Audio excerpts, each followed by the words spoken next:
जय हिंद। देखिए, हम समझते हैं कि अरावली पर्वत को काटने के बाद कैसे उत्तराखंड में हर साल तबाही आएगी, मध्य प्रदेश की सोयाबीन की फसलें बर्बाद हो जाएंगी, यूपी और बिहार में बाढ़ आएगा, कैसे दिल्ली में जहाजों की लैंडिंग दिक्कत होगी, और दिल्ली कैसे एक बालू का कटोरा बन जाएगा। दुनिया की सबसे पुरानी पर्वत है अरावली पर्वत। यह एक मोड़दार पर्वत है और इसकी लंबाई गुजरात से लेकर हरियाणा दिल्ली तक जाती है। अरावली पर्वत दुनिया में सबसे पुरानी है, करोड़ों साल पुरानी है ये पहाड़ियां, और मोड़दार पर्वत है। और इसको हवाओं ने इतना घिसा है, इतना घिसा है कि आज ये थोड़ी मोड़ी पहाड़ियां कहीं कहीं बची हुई है। आप कभी कुंभलगढ़ का किला जाके देखिएगा, फिर आपको समझ में आएगा कि मेवाड़ के और जो उधर के राजा थे वो कितने उनके किले मजबूत होते थे। कभी चित्तौड़गढ़ का किला देखेंगे, इवन रायसीना हिल्स की पहाड़ी देखें, लाल किला तक का ये जो रायसीना दिल्ली बसा हुआ है, सब अरावली पहाड़ियों पर ही बसा हुआ है। अब अरावली पहाड़ियों में होता क्या है कि हरियाणा को अपने मन से माइनिंग कर लेता है, कहीं गुजरात में माइनिंग हो जाती है, कहीं राजस्थान में माइनिंग हो जाती है। तो बालू माफिया उन पत्थरों को तोड़कर, छोटे पत्थर बड़े पत्थर का तोड़ा तो सड़क में बेच दिए, मीडियम साइज का तोड़ दिया तो फर्श बना ढलैया करने में तोड़ दिए, उससे छोटा बजरी तोड़ा बालू बनाने एक महीन कर दिया तो बालू बन गया। तो ये पत्थर माफिया जो थे सब, इनको ऐसे ही कहीं जेसीबी लगा के, क्रशर मशीन लगा के तोड़ देते थे। तो हर राज्य परेशान थी। तो केंद्र सरकार ने कहा कि एक काम करते हैं, एक ऐसा नियम लाते हैं, ना अरावली रहेगी ना झमेला ही होगा यहाँ पर।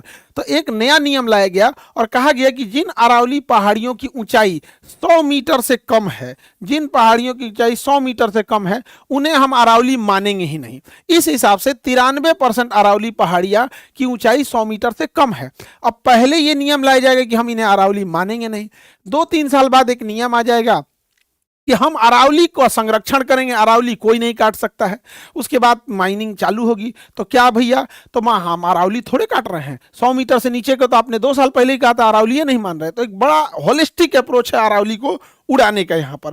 अब यहाँ पे क्या है, एक इतना बड़ा ज्योग्राफी का मजाक उड़ाया लोग, और कैसे सुप्रीम कोर्ट मान लिया, हमको तो ये नहीं समझ में आता है। दुनिया का कोई भी ज्योग्राफी वाले इंसान से पूछिएगा तो कहेगा कि भैया इस पहाड़ी की ऊंचाई नापनी है तो कितनी है। तो अब देखिए, इस पहाड़ी की ऊंचाई नापिएगा, इस पहाड़ से नापिएगा तो ऊंचाई कुछ और आ जाएगी, यहाँ वाले से नापिएगा तो ऊंचाई कुछ और आ जाएगी, नीचे से नापेंगे तो ऊंचाई कुछ और आ जाएगी, यहाँ की पहाड़ी के हिसाब से नापिएगा तो इसकी ऊंचाई कुछ और आ जाएगी। तो भैया हम इस पहाड़ी की ऊंचाई कहां से नापे, कि नापने में भी तो झमेला है। जमीन से नापिएगा तो उसकी ऊंचाई कुछ और आ जाएगी। तो आखिर हम किसी भी चीज की जो जमीन पर है उसको कहां से नापते हैं? तो दुनिया में कोई भी चीज जो जमीन पर है उसकी ऊंचाई सी लेवल से नापते हैं।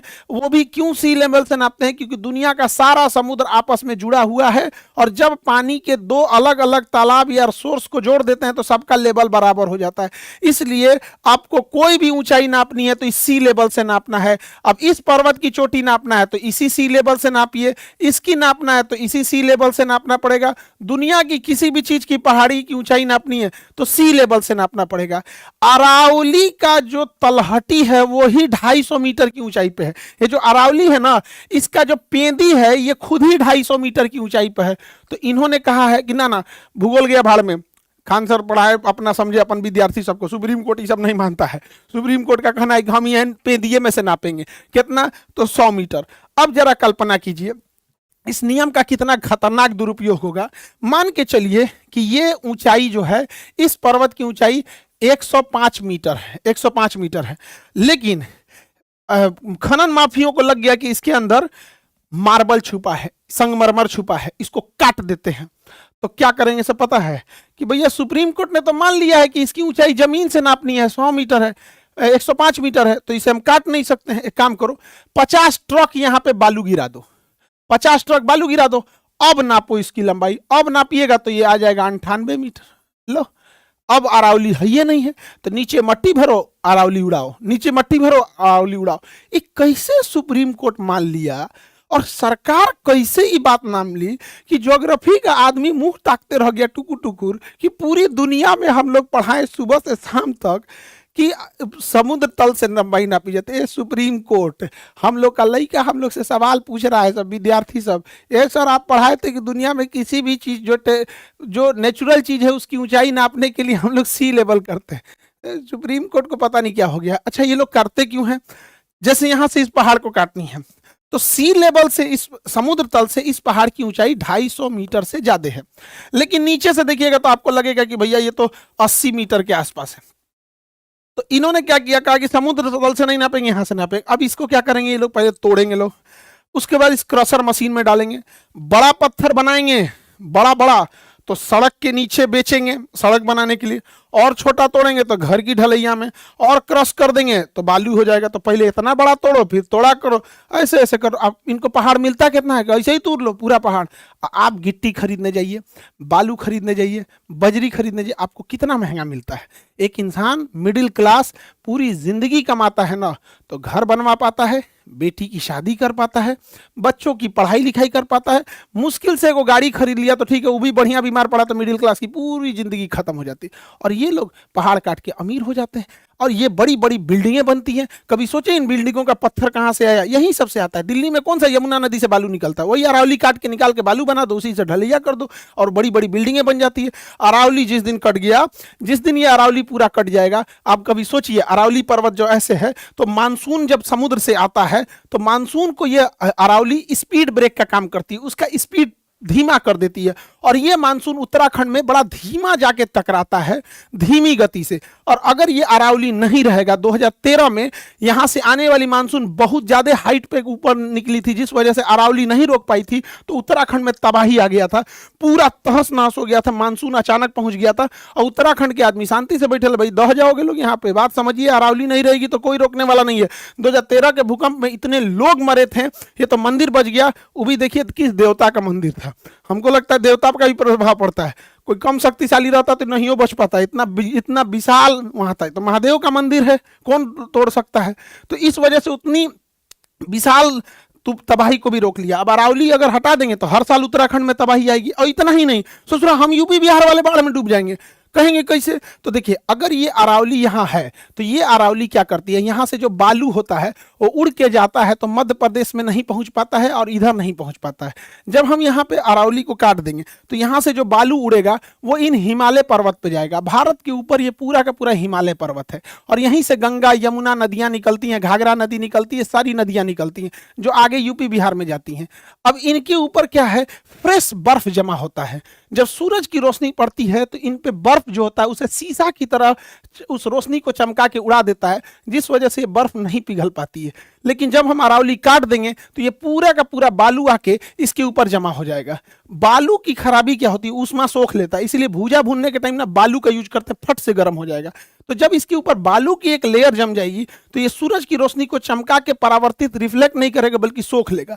और जैसे ये सोखेगा, ये नीचे से ग्लेशियर पिघलना चालू होगा, और ग्लेशियर जब पिघलेंगे नीचे से तो ऊपर का ग्लेशियर अचानक टूट जाएगा। नीचे का बर्फ टूट गया तो ऊपर पिघल गया तो ऊपर का वेट से नीचे गिर जाएगा, और नदियों में अचानक से आएगा। जब नदियों में अचानक से आएगा तो पूरा उत्तराखंड तो पहाड़ पे है, तो वहां तो जोर से तबाही लाएगा।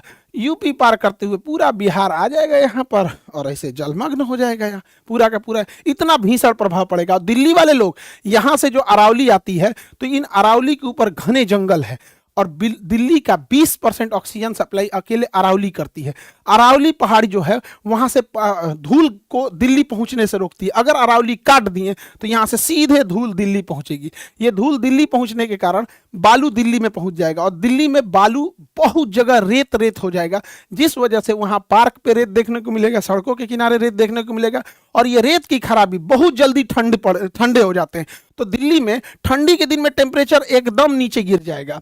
और ये बालू की खराबी की, गर्मी से बहुत जल्दी गर्म होते हैं, तो गर्मी के दिन में टेम्परेचर बहुत ज्यादा गर्म हो जाएगा, तो दिल्ली एकदम भयानक गर्म और एकदम भयानक ठंडा हो जाएगा। और वहां कोहरा तो छाता ही है, अब बालू का सैंड स्टॉर्म आएगा और पूरी बालू बालू हो जाएगी दिल्ली। जहाजों की लैंडिंग में बहुत बड़ी समस्या आएगी अगर ये अरावली काट दिया जाए तो, और प्लानिंग तो है ही है, काटने की कोई बचा नहीं सकता है। इसके अलावा ज्योग्राफी में अगर आप पढ़ेंगे तो वेस्टर्न डिस्टर्बेंस होता है, यहाँ भूमध्य सागर का पानी भाप बनकर ऊपर उठ रहा होता है, और यहाँ से जेट स्ट्रीम नाम की हवाएं इन मानसून को आगे लेके आ जाती हैं, इन नमी को यहाँ ले आती हैं, और अरावली पर्वत से जब ये टकराती हैं तो अरावली पर्वत राजस्थान में बारिश करा देती है। और यही पर्वत है जो राजस्थान, जो थार मरुस्थल होते हुए भी वहाँ कीकर के पेड़ और बरगद, कुछ कुछ पेड़ ऐसे कटीले पेड़ बाकी मरुस्थलों की तुलना में ज़्यादा हैं।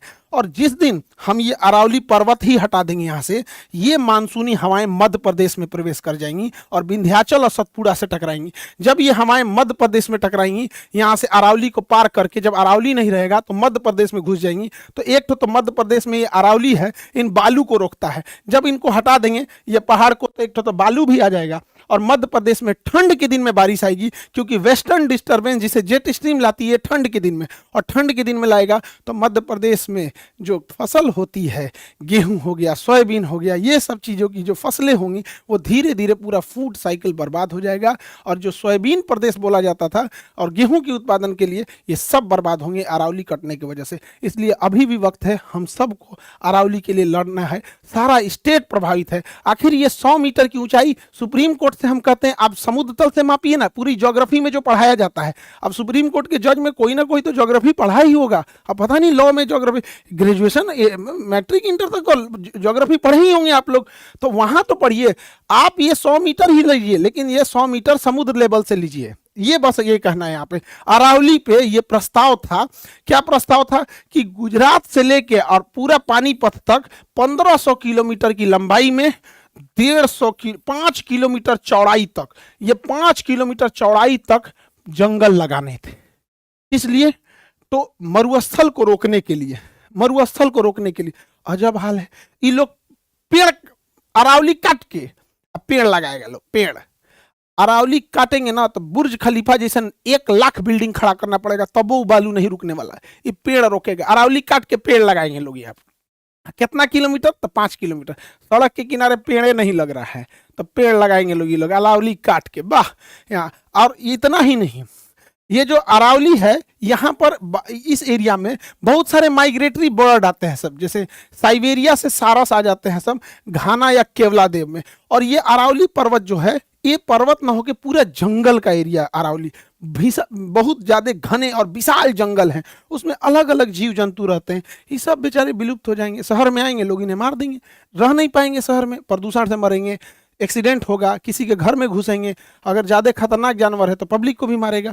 तो ये सारी चीज़ें हम लोग की आने वाली है, इसलिए हम लोग को इंतजार करना है। क्योंकि अरावली केवल पहाड़ नहीं है, बल्कि इन्हीं अरावली से 2 नदियाँ निकलती हैं, इधर में बनास निकलती है, इधर से लूनी नदी निकलती है। जब हम ये अरावली ही काट देंगे तो बनास और लूनी भी खत्म हो जाएगी। और अरावली पहाड़ियों के हर थोड़ी थोड़ी दूरी पे, जहाँ पे हाइट कम है, वहाँ छोटे छोटे तालाब बन जाते हैं, ऑटोमेटिक बन जाते हैं यहाँ पे। इस वजह से वाटर लेवल जो होता है वो ज़्यादा नीचे नहीं भागता है। जिस दिन हम इसे काट देंगे पूरा वाटर लेवल भाग जाएगा।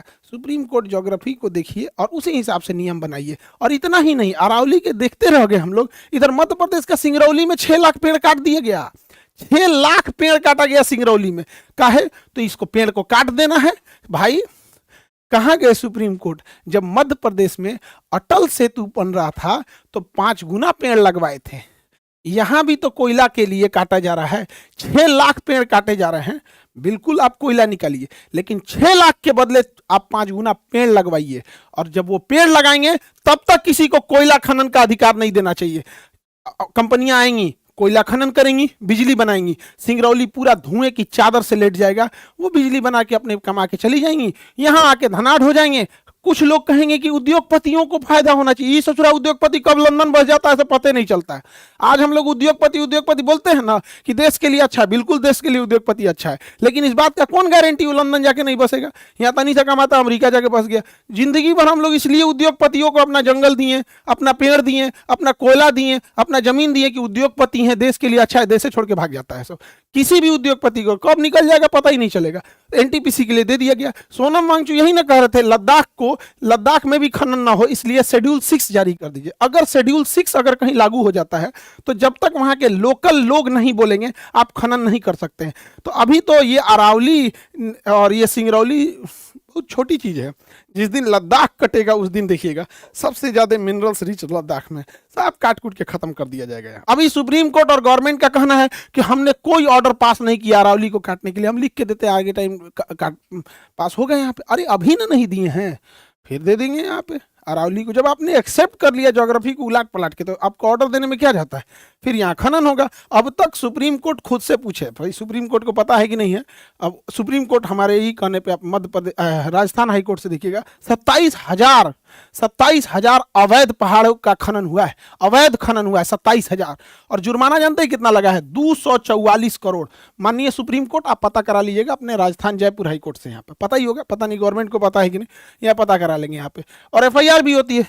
250 करोड़ रुपए जुर्माना लगा है, कितना कमाया होगा सोचिए। आई होप आप समझे होंगे। और स्टूडेंट के लिए सबसे बड़ा ऑफर अभी 50% यूपीएससी बैच में, हर एक पीसीएस बैच में, बिहार पीसीएस यानी बीपीएससी में भी 50%, जेपीएससी में भी 50%, मध्य प्रदेश पीसीएस में भी 50%, यूपी पीसीएस में भी 50%, और आईएएस का ये आपका यूपीएससी में भी 50%। तो आपका बीपीएससी हो गया, आपके जो भी PCS batch, UP PCS, BPSC, UP PSC, JPSC, जितने कोर्स हैं, इस पे न्यू ईयर के लिए 50% डिस्काउंट आज से ही स्टार्ट हो गया है। तो जो भी बच्चे, एक तो केजीएस की वैसे ही फीस बाकियों की तुलना में देखेंगे तो हम लोग बहुत कम कर देते हैं। और इसके बावजूद अगर आप लोग, बहुत सारे बच्चे ऐसे भी हैं जो नहीं पढ़ पाते हैं। और अब सबसे बड़ी बात क्या होती है कि बहुत सारे ऐसे बच्चे आते हैं जो कहते थे सर मेरा कहीं रिजल्ट नहीं होता था, तो कई बार वो ना किसी दूसरे बैच में, यूपी पीसीएस के बैच में चले गए, आज पता चलता है 4-4 जगह जॉब हो गया। वो कभी बीपीएससी जेपीएससी में गए, तो कई ऐसे बच्चे आए थे कि सर मेरा तो इस बार बीपीएससी में 1-2 नंबर से नहीं हुआ, लेकिन मेरा सचिवालय में हो गया, मेरा इसमें हो गया, इसमें हो गया। तो इससे फायदा क्या होता है इन बैचेस से कि एक तो आपका नॉलेज बढ़ता है, उसमें सिलेक्शन अगर हो गया तो बेस्ट है। अदरवाइज में आपका नॉलेज इतना हो जाता है ना कि उसके नीचे के लेवल के 4-5 एग्जाम में आपका एक साथ रिजल्ट हो जाता है। तो ये वाले बच्चे लोग थोड़ा, आप लोग विशेष रूप से, अब चूंकि ये सीटें कम रह पाती हैं, हम लोग ज़्यादा मतलब सर्वर पे भी लोड ज़्यादा नहीं दे सकते, ऑलरेडी बैचेज भरे रहते हैं, आप सब इस चीज़ को जानते ही हैं। लेकिन बावजूद क्या है कि जो बच्चे थोड़े फाइनेंशियल वीक है, उनको इस 50% ऑफर से बड़ा छूट मिल जाता है। और बिहार पुलिस वाले बच्चे, मकर संक्रांति के समय बिहार पुलिस का ऑनलाइन ऑफलाइन दोनों बैच आ जाएगा। तो जो बच्चे सीरियस हैं बिहार पुलिस के लिए, उनकी भी वैकेंसी है, मकर संक्रांति के समय ये भी बैच आ जाएगा।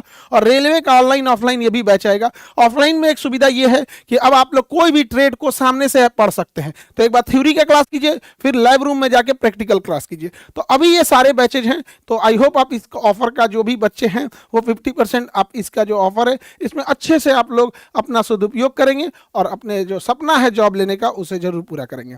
जय हिंद।